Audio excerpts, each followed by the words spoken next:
Hello friends, today we will discuss about narration or your direct indirect speech. So whenever you are speaking with someone or telling someone to something, there are two ways to speak.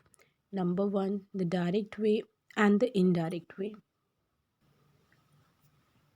What is a direct speech? The actual words of speaker are quoted as it is. The exact word of the speaker are enclosed in it. It means when you are giving the information what the first person said to you in his own actual word, that words or that speech is called direct speech. Always remember that direct speech is in inverted comma. It should be in inverted comma. As you can see in the example also, John is asking, what are you doing? Then here, Yogesh is saying, I am studying. So here, I am studying, which Yogesh has said to John. This is his actual word. That's why this is in double inverted comma. So this is the identification of direct speech, that the words are actual. That's why they are or they should be in double inverted comma. Now here in the same example, what we will learn, what is reported speech and reporting verb. I am studying this thing which is said by someone, that is your reported speech, and the verb said, it is a verb. What Yogesh is doing here, Yogesh is speaking. The said is your verb, so it is your reporting verb. So it is the identification. The speech which is given is reported speech and said is your reporting verb. Now, here one more example. Which colored skirt are you wearing? One boy asked. Then the girl replied, I am wearing the white skirt.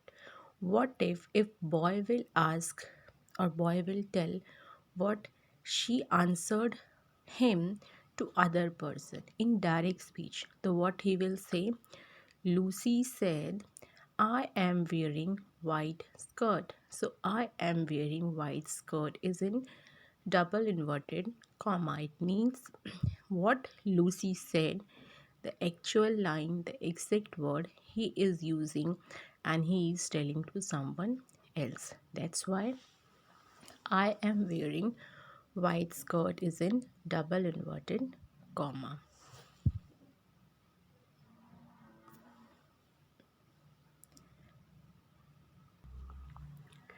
Now, what is your indirect speech?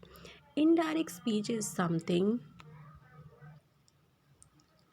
it is something where you change the actual word of the speaker. You transform his or her actual word into your comfortable zone, into your convenience. Example, and very first thing, why we need to change it?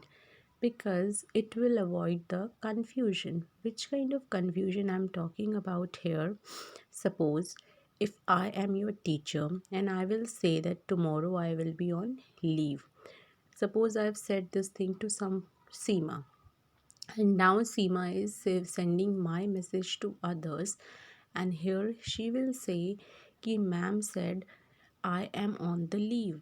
So what message actually Seema is transferring? That maybe the listeners will think that Shima is on leave because she is using my actual word, and this is showing here I am on leave. It means Seema is on leave, but it's creating confusion here. But if Shima will speak that ma'am said she will be on leave, then of course the message is clear. That's why we need to change your direct speech into indirect speech to avoid confusion.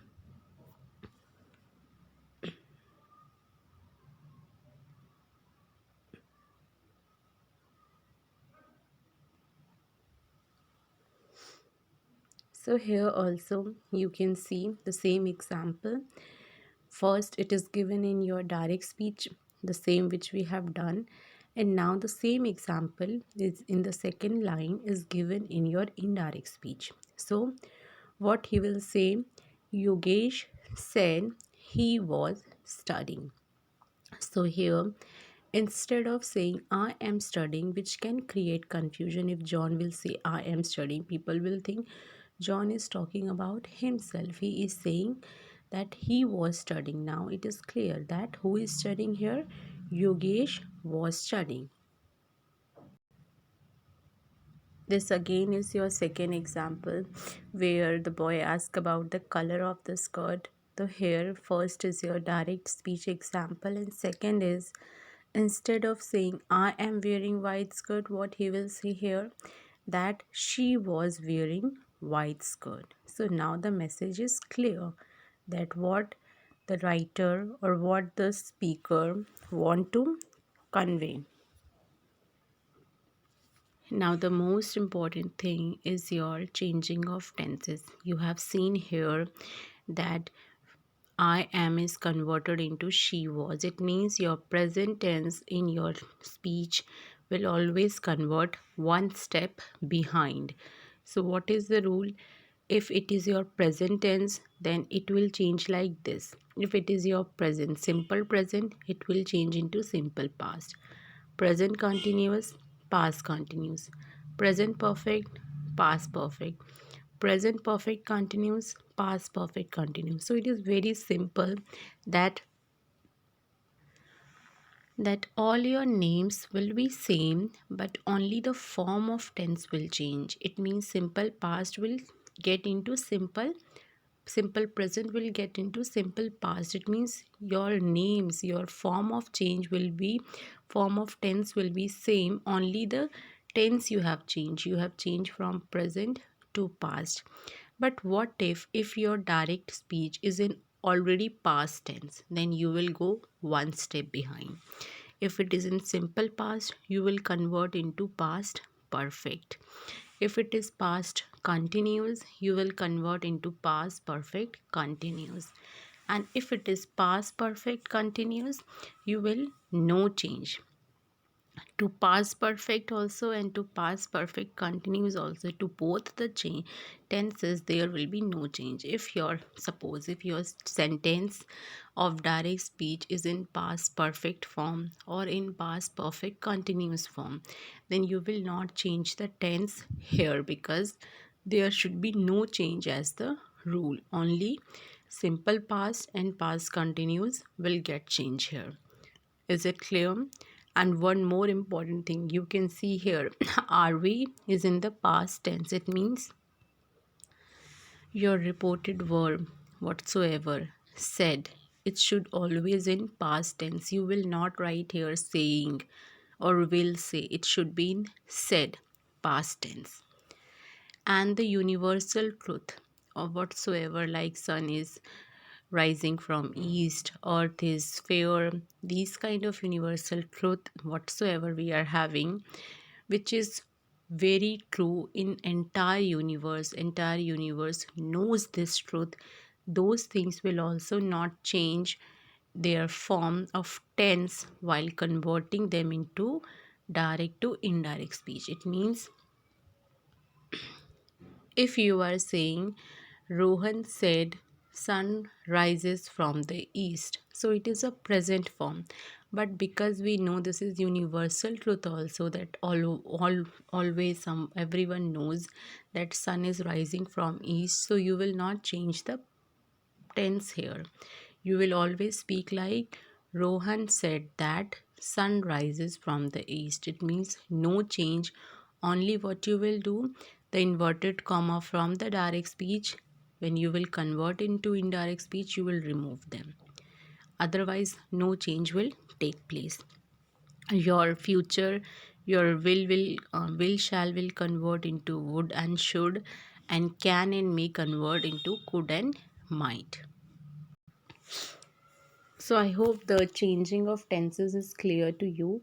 It is very clearly mentioned here that simple present will convert into simple past. If your past tense is there, then two tenses you don't have to change.